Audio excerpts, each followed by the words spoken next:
Welcome to the Introduction to Macro Tracking workshop. This is a quick workshop that will go over the basics of what is macro tracking, how to get started, some best tools and practices, and some frequently asked questions that most people encounter whenever they're starting to macro track for the first time.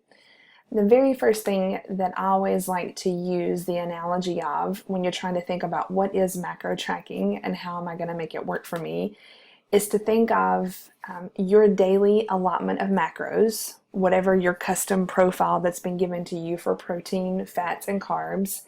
Think of that as a budget. Most of us can relate to at some point in our lives, we've tried to keep a budget.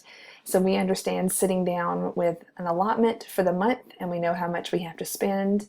And we know if we overspend in certain categories, we're going to have issues. And so it's usually a really easy analogy to think about with macros. So for example, think about that every day when you wake up, you have a budget set, and let's just say it's $100, using money as an example. The first thing that we recommend is that you spend your money on necessities first. So if we were using a budget analogy, that would be things like your housing and food and gas, etc. When it's macros, we want you to think about spending your allotment first on nutrient-dense foods, so fruits and veggies, lean proteins, etc. We don't want you necessarily building your day off of luxuries first. So if you look at that second point, it's not that we don't want to make room in our budget for something that is more of a luxury. So for example, a milkshake or a cookie or whatever that luxury might be for you.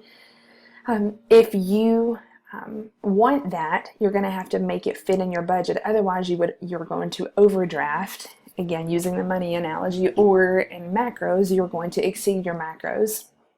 And so it's going to be really important that you first build your daily allotment based on the most healthiest and nutrient dense options. You're also going to stretch your budget, so to speak, a lot further, because those foods tend to be lower in caloric value versus something like a treat, which is going to be higher.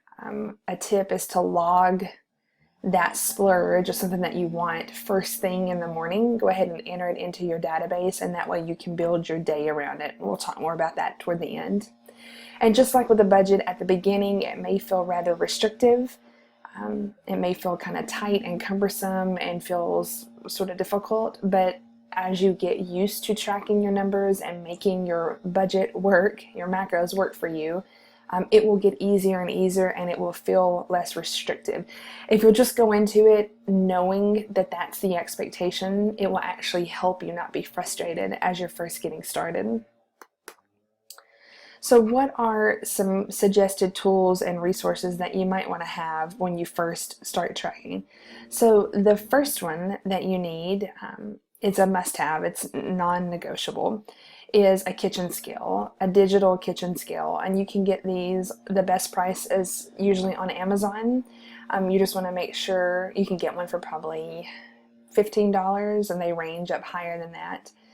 There's a lot of different ones. I think that a basic one is fine to get started. In our home we have a couple options, but a kitchen scale, you have to have that. Food prep containers are super helpful to have, just if you are going to be prepping food for the week, which we encourage.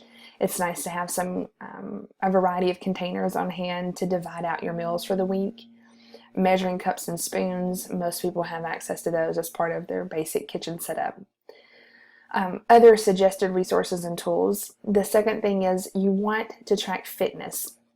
So typically when you think of macros and you think of trying to lose fat, and you'll notice I did not say lose weight, because what we care most about is losing fat, not necessarily losing weight, and those things are different. But it is an equation. It's how much food that you're eating and how much you're moving your body.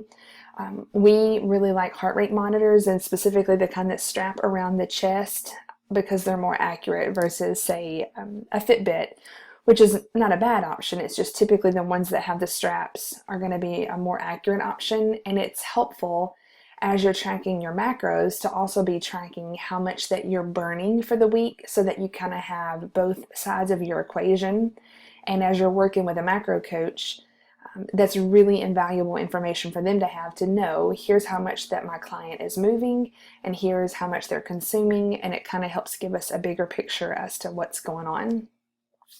And then the third thing that you need is a MyFitnessPal account. There are other food tracking diaries available. My Macros Plus is another option. MyFitnessPal is the most popular one for a variety of reasons. When you set that up, please make sure that you do not track exercise in MyFitnessPal. It will ask you, it'll automatically try to do that for you. Please turn that off, that feature off. And the reason why that's important is because it will try to give you calories or macros back every single day based on how much you've exercised. And the approach that we teach and that we want you to take is that regardless of what exercise you've done that day, we want you to eat the same macro profile every single day. So don't let your diary confuse you and try to give you more macros or more food to eat. We want you to be eating the same thing consistently every single day from a numbers standpoint. And if you do have a Fitbit, just make sure that you don't have that connected to your MyFitnessPal account, because it will, again, do the same thing. It will try to add back in calories based on how much that you have moved that day. So the number one most important rule, and I want you to say this out loud with me, rule number one, don't eat it until you log it. It's probably one of the number one mistakes that we see happen, is that clients will eat a meal and then they'll go back and try to track it, and they'll see that the meal was extremely high in fat or extremely low in protein or way too high in carbs. And at that point, it's sort of too late because you've already eaten it. And so it's extremely helpful to log your food before you eat it, so that you know exactly what you're working with and you don't overdraft, so to speak, at the end of the day. If you are pre-logging what you're eating, that should not be happening. You should not necessarily, be exceeding your numbers by crazy amounts, because you should not be consuming something until you've tracked it, until you've entered it in your database. So that's rule number one, the most important rule. Don't eat it until you log it. So let's walk through kind of a sample idea of what a breakfast, lunch, and dinner might look like. So you'll see on the screen there's a couple of different options. So first and foremost, with macro tracking, it's meant to work with your actual real life, your taste, your preferences, your food restrictions or allergies or whatever the case may be.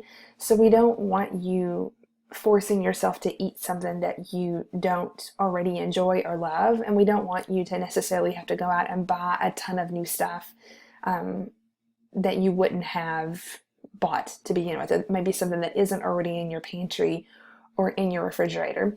So, for some people, oats might be a great option to start the day with. They're extremely low in fat, they're low calorie, they're high in fiber, they tend to make you feel fuller.